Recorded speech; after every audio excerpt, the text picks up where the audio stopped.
TV. So let us join, sit together, get some knowledge, and enjoy at the same time. Thank you. Before we start, we call upon our chairman, Mr. Hari, Captain Hari, to speak 2 words for us. Everything got to be more than 2 words. So, ladies and gentlemen, good evening. Can I have your attention, please? Welcome to the Nautical Institute AGM. For those, when we have everybody, those guys at the bar, please come over and sit down. So, before we start the AGM, and all of you here know the committee members, and our secretary Zarir will introduce them again. But there's one very important thing that I would like to share, which is a big feather in the cap of the committee, is that today we are a registered institute and we have our own bank account. So thanks to the entire team who did that, every single committee member. And before going into the presentation and the AGM, we were going to honor a dear friend, a mentor, a legend in the Indian, I won't say Indian, but maritime field in the UAE, Captain Peter Machado, right? So guys, please big hand up for Captain Peter. I mean, he's been absolute legend and an inspiration. I still remember when I came, I'm sure I speak for the Indian master mariners here, when I came to the UAE 2003, I was told you will never be able to earn as much as Captain Peter earns. He's the highest paid master mariner, okay? He's been a legend, absolute legend. The guy was inspired, I don't know if how many people here, but definitely inspired me, inspired Zarir, Govind, and he was the chairman of the institute, and he was chairman of the ICS, and just by the way he conducted meetings and the way he led, we learned leadership roles from him. So Peter, as a friend, thank you, and here's to you. If you could say a few words, please.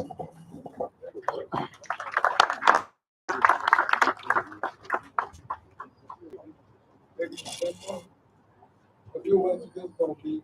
I was trying to get away with my I hope I'm not making it difficult to you. The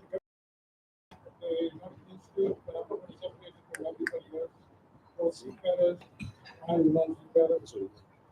I think get my closer. Let's just say thank you for the presentation.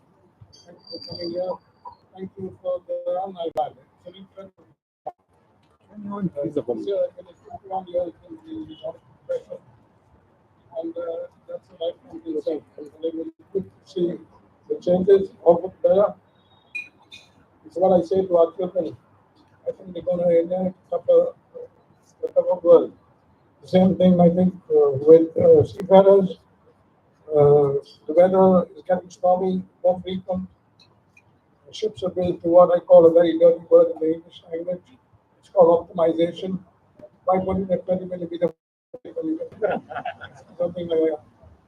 And therefore, I think we're going to see a repeat of what happened in the 70s. Shortly, the complement officers. I think that will happen again.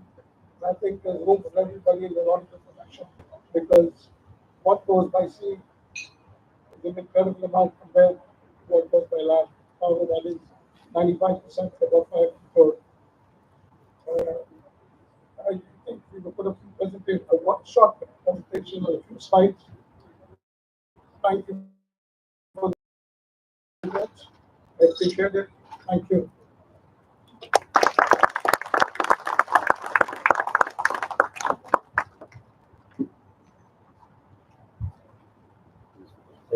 This is the presentation put together by Peter. And okay, for those who don't know, Peter is a bit unwell, as you can see. That's why we decided to honor him today. And in any case, he deserves.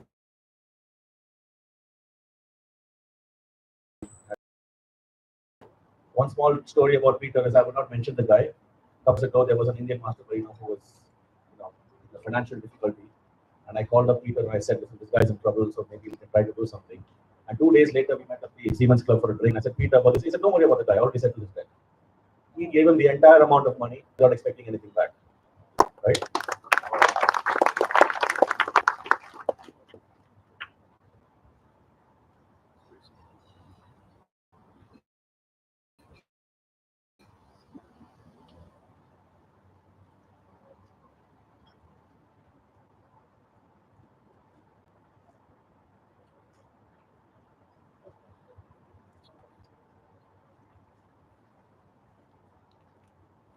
small token of appreciation from all of us.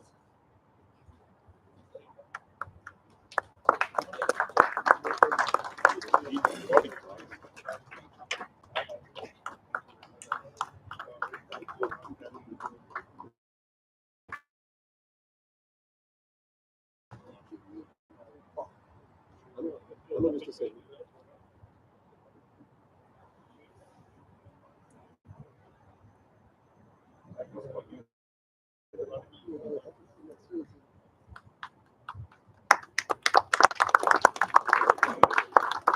Yes, Zari, as Zari rightly said, I mean, the Nautical practice in the UAE is what it is today, right now. So we're going to miss you. I'm going to miss you as a friend as well. To all the lovely times we had watching those football matches over many, many points of yours. It shows on me, it doesn't show on you. We also have a very special gentleman with us. So, George Chapman, the gentleman was one among the 4 founders of the Seafarers Club UAE, passed away, and it's his funeral service this week, today in Dubai, and we have his grandson, and I said, I won't even ask your name, I just said grandson of George Chapman. So he was one among the 4 people who founded from the family and everything. So just over to you, say a few words, please. Hi, thank you. I'm Ben. This is a little unexpected, so forgive me. My granddad came here in 1950. He arrived on a dhow on top of a shipment of corn, and he worked in shipping industry his whole life. And I know that this, this whole establishment here has meant a lot to him, and it's really nice to hear that it's also meant a lot to you guys as well. But he really put his heart and soul into making sure this place existed and has continued to exist. So yeah, I just want to say thank you as well.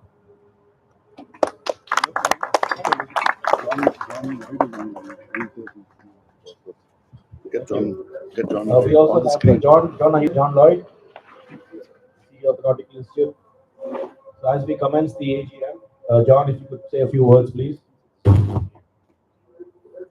Well, thank you very much, and lovely to see a great turnout there. And can I just add my thanks to Peter and all the outgoing committee members for their work. You know, I really do take the view that the point the Nautical Institute rubber meets the road, if you will, is through the branch network, because you're the ones who not only bring incredible technical knowledge to the community that you're serving, you also bring the most important understanding of local issues. So it's really important that that engagement happens, and it's only thanks to the effort, the volunteer efforts of local teams that's at all possible. So we really appreciate the work that goes on in that way. And thank you to Peter and to the others. Just a couple of words really about where we are with the Nautical Institute. We obviously, like every maritime organisation, we were profoundly impacted by COVID and had to do our business in a different way. We are pretty much back to normal.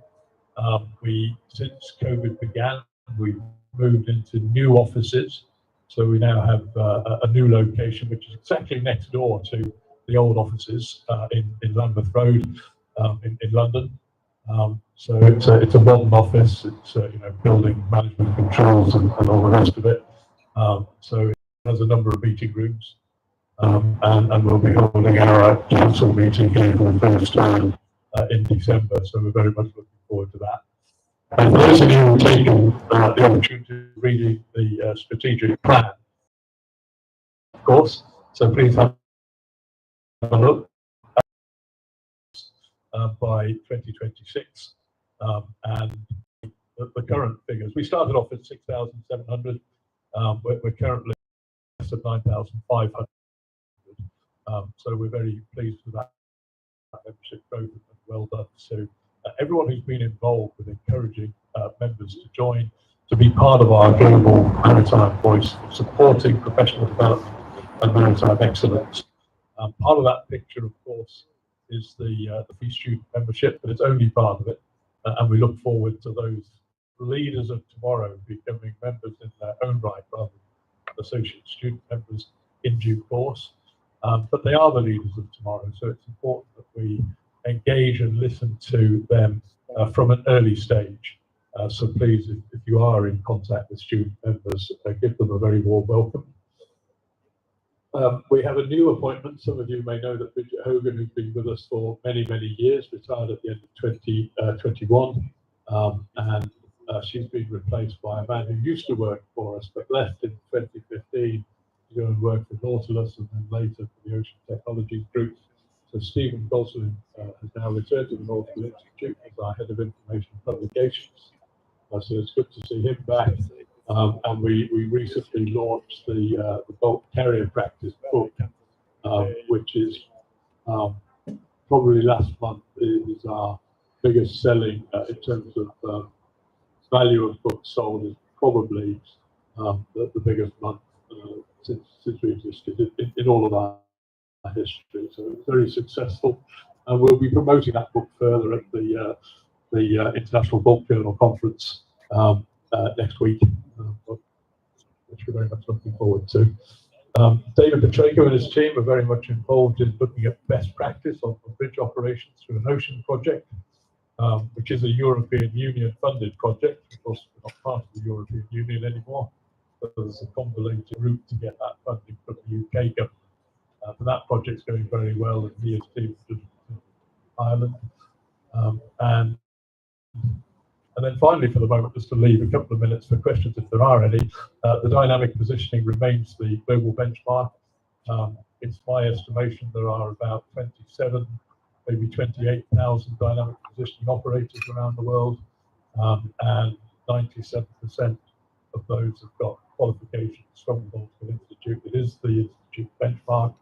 We've introduced a similar qualification for DPOs for the technical staff, the engineers, on DP vessels, and that's proved very popular as well. There is a little bit of excitement and concern and equal measure around some new requirements of revalidation of certificates, but as the leading organisation in the sector, and taking advice from every single industry stakeholder, we think that making sure that people are very competent in that very challenging environment is very important. So I hope you have a super evening. I'm sorry I'm not there to join you in person. I hope we get through Dubai. I am passing through Dubai late November, early December, and maybe have the opportunity of catching up with some of you. So thank you for inviting me to say a few words this evening, your time. So thank you. Thank you, John. Does anyone have any questions for John? CEO of the Nautical Institute. Right. So thank you, John. Before we start the AGM, we just would like to celebrate and thank the past committee members for their role. Most of them are not here today. So Hari Krishna, Nijo Joseph, Atul Shukla, Captain Supreet Kalan, and we have the lovely Meena Matthews. Please come. Thank you, Meena, for all your hard work.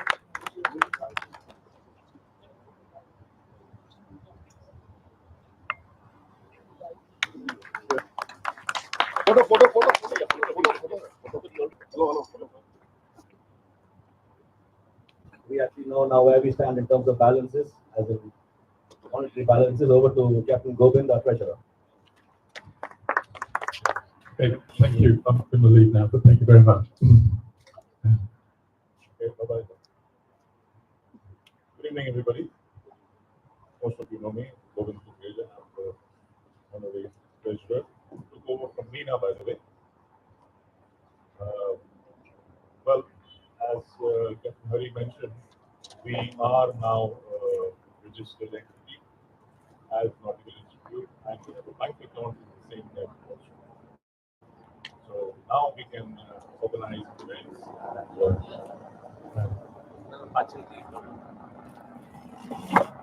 and don't have to play around with personal accounts. So yeah, all this came at a bit of a cost, but we still have sufficient reserves, 139 reserves. And This new entity which is formed, there are three partners. It's a free zone entity. It's called Nautical Institute FZC. And in the bank account, we have two operators. Yeah, that's about it. And we had our audits in end of September. So all the accounts are up to date. In the new entity, we're supposed to do a January to December accounting.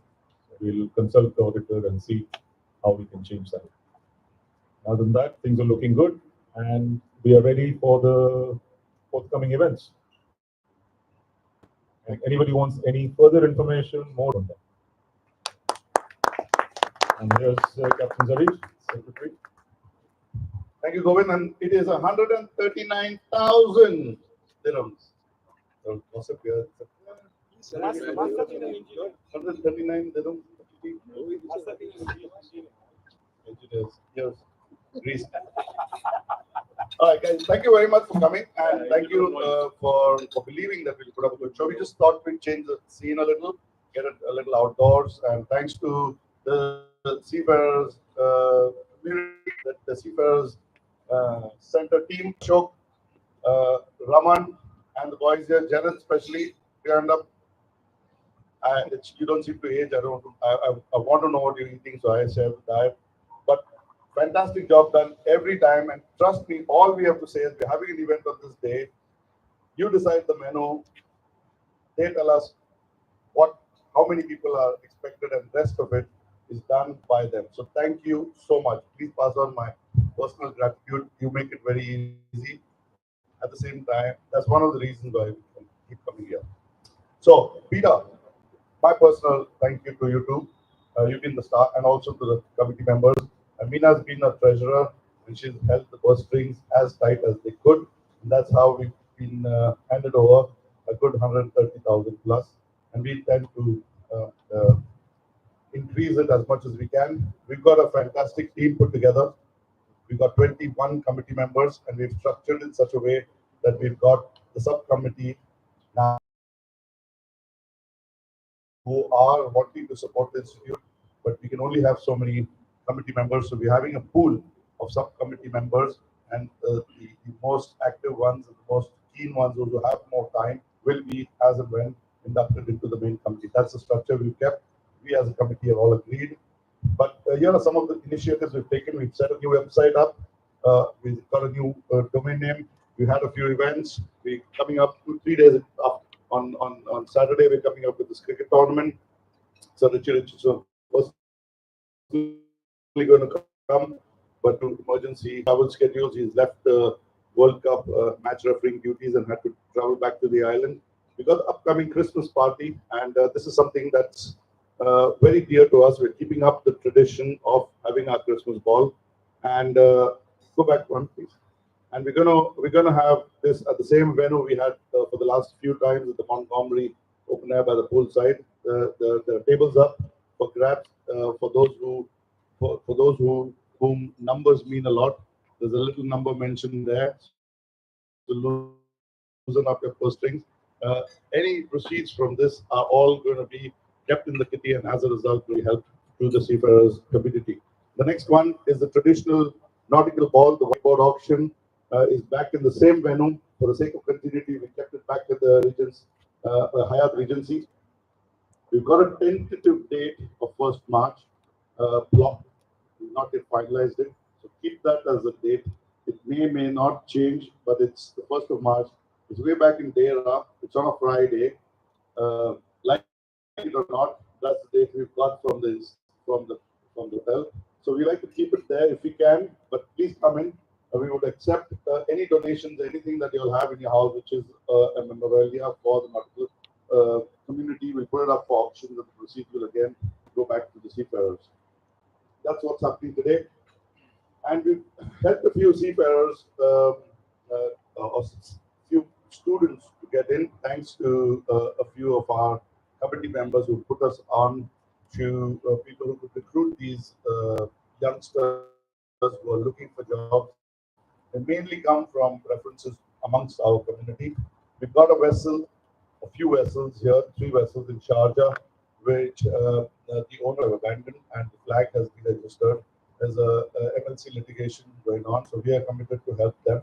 We're in touch with the FDA, and we are following on to that. And any other information about seafarers in need as a committee, please let us know, because we've got the money, we've got the motivation to help them, and all these gatherings are there to bring the community together so that we can serve the seafaring community. That's our eventual goal as a branch, and we committed to that, all of us together. So without much ado, this actually was the AGM formalities, telling you all about the numbers, not 139 dirhams, much more than that. We've got the next events lined up. If you can see on your tables, you'll see a small little flyer with some information there. Those are the two main events we are coming. The ones which are erect, the ones which are sleeping down, the navigator, those would be take home with you. That is something that the Nautical Institute gives away to the seafarers on board ships. Our surveyors carry them and leave them on board. So you're free to carry the whole bunch and take them on board your ship to agencies or whatever it is. But Govind, thank you very much for holding the purse strings together. We got our committee together. I'll just ask them all to stand up and take a bow, and thank you for all coming together. So the Nautical Institute committee, please stand up so one can acknowledge your efforts.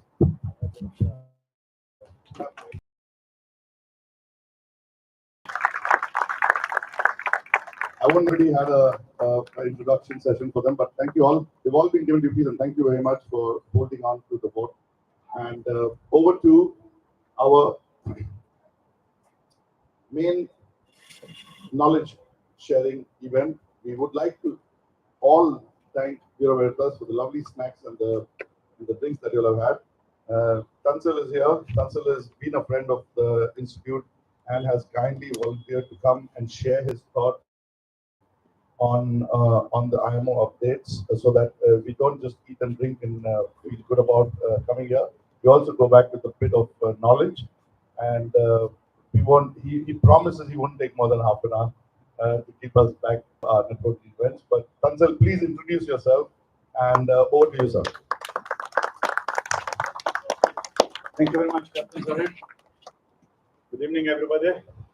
I'm Tansel, Veritas United Arab Emirates Direct Executive. I've been here quite a long years. Thank you very much, everybody, for coming here tonight. And a big thanks to Nautical Institute also for giving us, me and Veritas, a chance to talk here tonight. I hope you all had a good day until now, because I might spoil the rest of the night with my boring presentation. I will try to be painless, quick, but I can't promise with that, okay? But at the end, I might be the solution to your sleeping problems. Today, I want to talk about latest outcomes from the Marine Environmental Protection Committee's latest meeting, namely as MEPC 18, which was held in London in early July. Fortunately, I'm able to put little bit updates with the support from our head office to put little bit about what we will cover that a little bit more. I don't know if everybody can read, but to understand the complexity and challenges what we are facing now, what we are discussing, and I just put a small short quiz here, very short quiz. I took it from my good friend's latest book, How to Avoid Climate Disaster. For those who can't read it, the first question is, which of these contains the most energy? A gallon of gasoline, a dynamite stick, and hand grenade. What do you think that hand grenade? And the second one is, which of these is the cheapest in United States? A gallon of milk, a gallon of orange juice, and a gallon of gasoline. Orange juice. The answer to both questions are gasoline.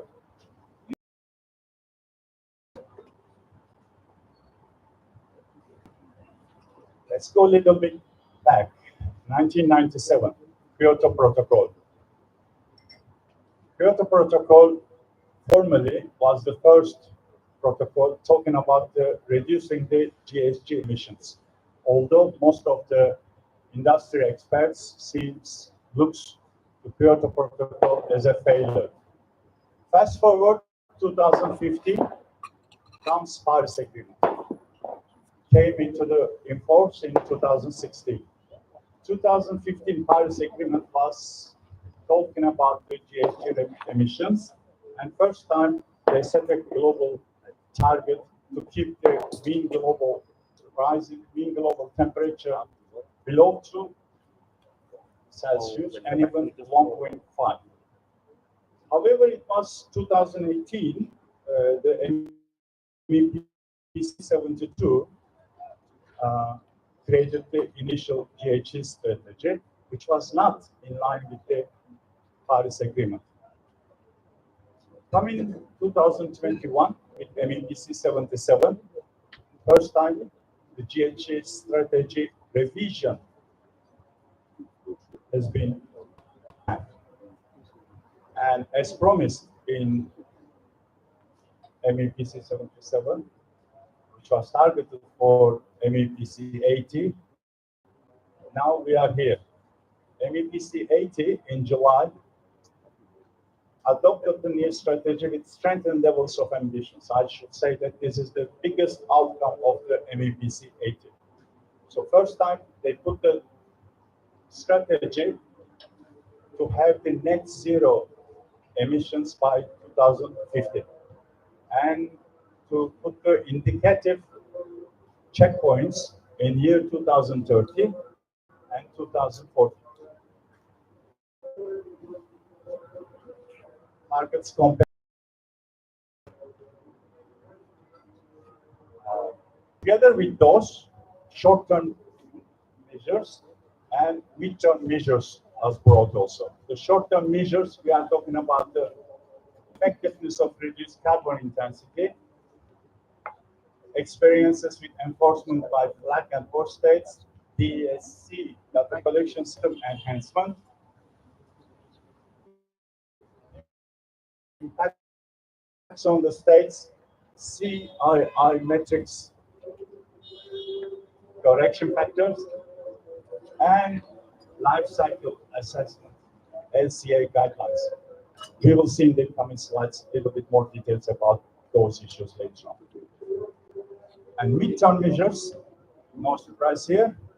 I think they should put something on the ship owners again. The burden should come to the ship owners. Yes, as usual. Technical element, a goal-based marine fuel standard, regulating reduction of marine fuels GHG intensity. And here they introduced also well-to-wake approach, well-to-tank and tank-to-wake approach, separately assess each stages. And then economic element. And when we talk about the economic element, of course, fancy words, they are like fund or levy, but we all know that there's going to be tax, there's going to be fine. So it's decided that the comprehensive impact assessment will be finalized at MEPC 82, targeted for 2024 last quarter. And further jobs is expected. And as we discussed here, the midterm measures,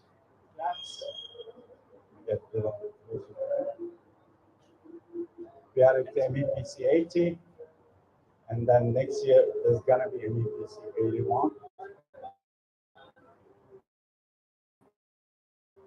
83, and then 2027 adoption. As we can see here, generally, what MEPC 80 is talking that they are putting a regulatory framework, which has not been done before. So there was a lot of discussions, but there was no regulatory framework, there was no action. So that's why MEPC 80 is important. Moving to another subject, adoption of some amendments, mandatory requirements. One important thing is there's a little bit revision on the record keeping ballast water management plan. There's going to be a little bit revision on the wordings, codes, and management plan, and as I said, also the record keeping. What's going to be there? IMO is trying to align the everything like in the old record book. Why not? It's proven and it's working well. So we will see later on. Ballast water will be the first one, and of course in 2025, and then we will see later. But sewage will follow this track also. Coming to air and water pollution, PPR 10 has done its job. MEPC acknowledged what has been done by Pollution Prevention and Response Subcommittee. Except the exhaust gas cleaning systems, the other draft guidelines is all approved. There's going to be a little bit revision on the exhaust gas cleaning systems. IMO, through the subcommittees, is reviewing the impacts of the exhaust gas cleaning system, residues and discharges. I must say that ship owners and operators might not be happy with the outcome of this, because a lot of exhaust gas cleaning systems scrubbers was installed between 2017 and 2020 was the open loop type, and impact with this revision when it comes to the cost quite serious. The draft text guidelines approved on the biofouling, thermal waste treatment devices such as incinerators. So when we are talking about equipment, they count the incinerators or this kind of thermal waste devices anymore. So we will expect some revisions on that aspect, also similar to sewage treatment plants or oil water separators. Although the type approval scheme has not been discussed yet, I think it's going in that direction. There's also a little revision on the ballast water compliance monitoring systems, devices such as sensors, instruments, kits, so on. A little bit amendments will be there.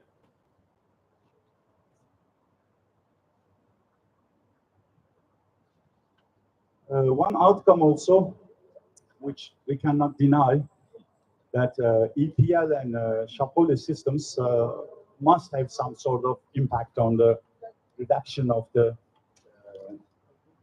GHG and CII, positive impact. However, the IMO, through its subcommittees, will review this later on. Important changes is on the way for data collection system. One changes might be on the collection of data. Number of tasks will be increased, and the usage of data will be re-evaluated together with the port state controls, flag inspection, flag authorities. On the other side, there is a question of open this data collection system information, general public, consultancy. This is under review, of course. One of the issues addressed here. It will continue. We will see what will come.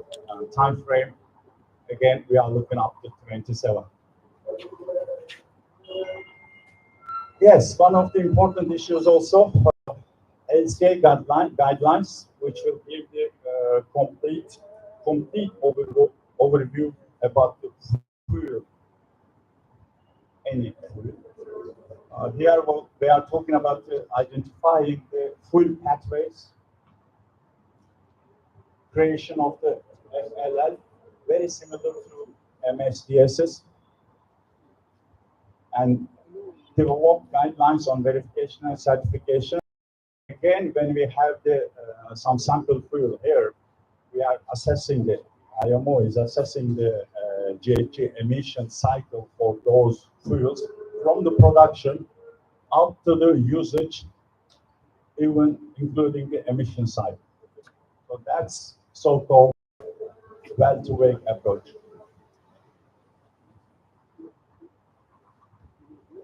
Biofuels also another hot topic. Usage of biofuels. MEPC AG through its subcommittees approved some guidelines on the biofuels. Some sustainable biofuels can be used in the industry now. However, as you can see here, different terminology is coming into the organization. Fuels, as long as they are certified by ICAO, they can be used on board the ships. And again, biofuel, as long as they meet the CORSIA sustainability criteria,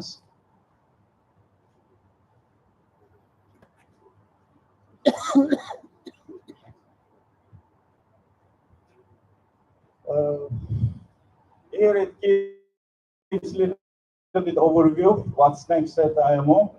Let me have a look. In line with the biofouling, MEPC through its subcommittees are working on the guidance for in-water cleaning operations also. Sewage management plants record books and black carbon so will be discussed in PPR 11. And then through intersessional working groups, 16 sessions, we'll talk about the onboard carbon capture. And then MEPC 81 and 82, as we discussed, will continue. As you all may have heard, starting from 1st January 2024, Mr. Arsenio Antonio Dominguez Velasco is appointed as new IMO Secretary General.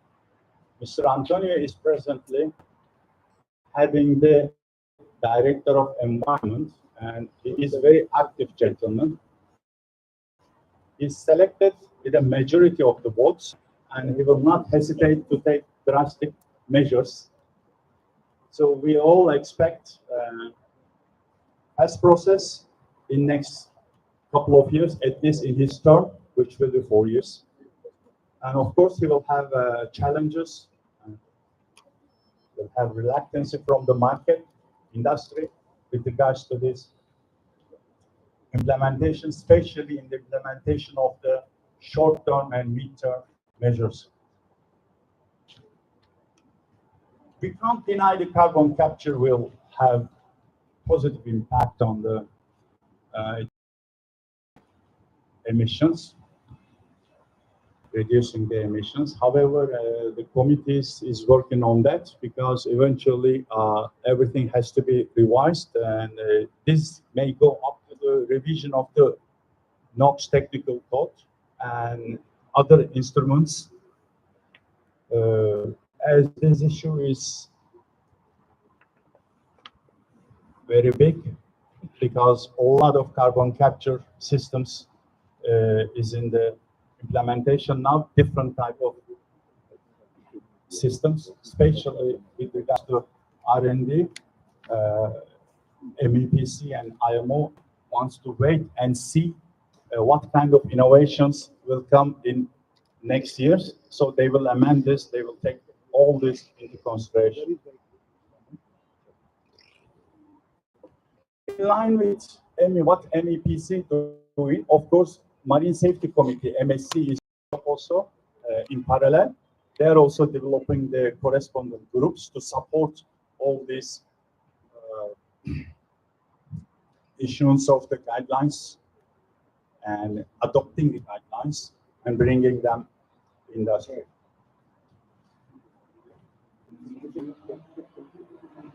And another one last hot topic is usage of the alternative fuels. One one being hydrogen. These issues also have been taken into account in the last MEPC 80. IMO progressed, but did not finalize. So I think, as we all know, this issue will continue a little bit more. Ammonia versus hydrogen, of course, both they have pros, cons. However, from the rule side, when we look at from the rule side, of course, there's a lot of things to be developed. Subject here, of course, that even now ammonia is highly toxic. Even IGF code is not allowing to use the ammonia as fuel. So this is one of the just one of the examples over the next couple of years how to tackle the issue. So that's it. I hope I did not Tansel, you were bother you fantastic. too much. Sorry? You were fantastic. You got us back on track. Thank you very much. Put your hand together. Tansel has done a very good justice to time. We are on schedule 4 minutes ahead. And any questions for him? Because I've heard a lot of people criticize IMO for coming up with a lot of regulations. That Chris has a question for you. Be brave. Chris doesn't ask easy questions. Is BV supportive of classing ships ammonia fuel? Supportive of classing ships that are ammonia fuel? Yes. Okay. I'll take a mic. Yes. You can expect more than a yes. Yes, we are very objective, not taking any side of any fuel. We are making our rules ready for that. For the time being, our head office is working on the, which is ready, ammonia ready carriers. I cannot say supportive is a bit difficult word for the classification societies, but yes, we are ready for the ammonia fuel. We will not make this any pros and cons from our side. We will just be ready for any fuel. Any fuel. What a diplomatic answer there. Fantastic. But you can't catch them, man. They're the class. If you take it back from the question, obviously deserved. There must be his opinion, right? There must be something that he knows about ammonia. He asked the question. Oh, you just ask whether PV would be supportive. No. Look at the body language. Yeah, I've spoken against ammonia for several years. At least 2 years ago, I stood at a conference and I'll ask the same question now. Please raise your hand if you would willingly get on an aeroplane with its wings filled with ammonia. So of course you wouldn't. So would you put it on a cruise ship? No. Would you put a ferry? No. So why put it on any ship with 20 and 25 seafarers? It's poison. If you have a bunker tank ruptured in Fujairah, Rotterdam, Houston, wherever, it's going to cause an ammonia cloud and it's going to kill thousands of people. There's not enough trained LNG seafarers, dual fuel. How are we going to train all these people on ammonia? I find it an absolute ridiculous solution. And the only reason it's being considered, there has to be better alternatives. PV can take a stand against it. Correct. No, there's no stand. There's no stand. I should say that I fully agree with you, Chris. I wouldn't go to an airplane or cruise liners. And even when we are talking around, obviously and openly, we can say that for the time being, ammonia is sci-fi. I think I might not be wrong to say this. Ammonia is sci-fi. But we will see. We will be ready, of course. Speaking with this, I'd like to ask you a small question also. Don't you think that there is a little bit conflict between the IMO target in 2030, target 2030, and 2040 and 2050? Do you think that there is a bit conflict? Conflict? Why? Yes. The entire thing is conflicting to us. 2030, IMO requires 20% of the reduction. So as we all know that now we can reach easily by LNG dual fuel engines, we can reach this target. So we build ship now with LNG fuel. And then by 2030, the IMO target is 70%. 70. So the vessel you build now with LNG dual fuel, what will happen? Nothing. So what do you think, Nick? And 2050, Chris, how do you invest? Yeah, exactly. Just take the How do engines you out invest? of the ship. The vessel you are building now with LNG dual fuel, in 2040, you might need serious investment, or even 2040, 2050, serious investment to comply with the rules at that time. If we stick to the rules now. Well, I spoke about this at the Maritime Standard last week. What I said is very simple. We don't know what to invest in, and therefore the only thing that you can do at the moment, if you're ordering a new build today, you won't get it for 3 years. The first dry dock is by later, so that's 8 years from now. So 2031, 2032. So what you do is you make it dual fuel ready. And the only option I can see on that is methanol. Methanol, if you build a standard medium size, whether it's bulker, tanker, whatever, it's about $7 million to make it dual fuel actual. There's no point in investing $7 million in a ship that's already inflated in price. All of the container companies, and for some reason they're still ordering, the shipyards are half full of containers. They are being built by the major containers who have their customers that are IKEA, Walmart, Amazon, etc., who are demanding low carbon. These people are going to take any supply. First of all, methanol today. Methanol, MC, carbon. Green methanol is not in supply today. Will it be in supply in a few years' time? Yes. Who's going to take that supply? The big container companies. Will it be open to normal operators who have half a dozen MRs or Supramaxes, Ultramaxes, whatever? No. The supply just won't be there. Where it will be available is the same as LNG today. There's not one LNG bunkering vessel in the Middle East. It's in Singapore, Rotterdam, Houston, and the liner companies move around the world. So if we're talking about the major shipping routes, then yes, it's possible. But for normal ship owners who own normal ships tramping around the world, then this is not a feasibility. So you leave space in the engine room, you strengthen the deck, costs $100,000, and BV will give you fast notation saying it's dual fuel ready. And then 8 years from now, at the first dry dock, if the world has stepped up and leaped onshore, and again the same with 2020, when the rules came in about VLSFO, I spoke against scrubbers 2 years before that. Said this is an onshore problem. It's not a seafarer problem. It's not a ship owner's problem. It's an onshore problem.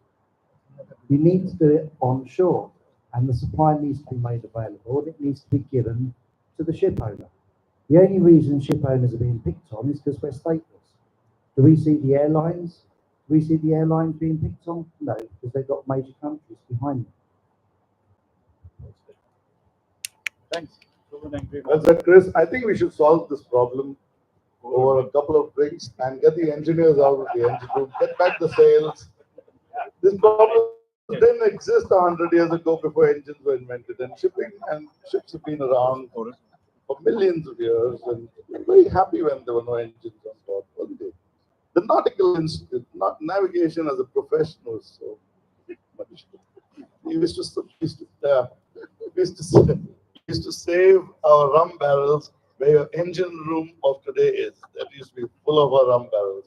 Then came the engines, and now we're talking about fuel. But ladies and gentlemen, I think we all bashed this enough. Thank you very much, Bureau Veritas. Tansel, you've been great. you invoked the thought. Thank you. Thank you for being here. The bar's open. The food's there. If you get a shout to stop your free drinks, that's because we run out of budget. The Seafarers Club has been told to stop when the budget runs out of the sponsors. So, but continue to be around and network. And thank you very much for coming here. Thank you very much, the committee and all the members. Please join us for the 18th for the cricket tournament. Members are invited with the spouses for free for the barbecue and the cocktail. The players, we're having 4 associations. The CMMI, thanks to Captain Sorab, thanks to Nikhil for putting up the engineers team together. I think both of them are going to have a very tough fight, but they're going to lose against the Nautical Institute team. And the Chartered Institute is not even here, so I don't think they're going to even stand a chance. So it's going to be the Nautical Institute team that's going to win. That's my. We have the Telegraph as well. Yeah, we're holding right. So thank you very much, Peter. Thank you once again for being us. And closing remarks by our chairman.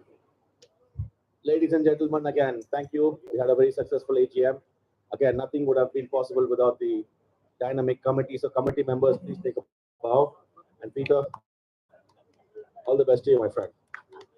As Zarif said, the bar is open. Let's keep drinking till we exhaust the money behind the bar. Thank you very much.